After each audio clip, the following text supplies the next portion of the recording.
Blessed are you, Simon, son of Jonah, for this, ano yung this? Was not revealed to you by the flesh and blood. This is a revelation from the Father. Ang sinasabi ng ating Panginoong Yesus, wow, this is surprising. Hindi sarili niya ang kanyang pinakinggan, hindi yung puso niya ang kanyang pinakinggan. This was revealed to you not by the flesh, not by the blood. This can only be revealed to you by the Father in heaven. Meaning, Peter had a revelation from the Lord. Si Jesus nga ang Messiah. Kaya alam nyo, napaka-importanting umaatin tayo sa church service at hindi natutulog.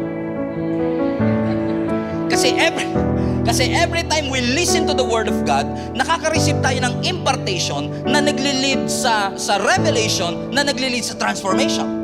So impartation, revelation, transformation. So hindi ka matatransform na walang impartation, hindi ka magkakaroon ng revelation na walang impartation. So every time you listen to the Word of God is being imparted in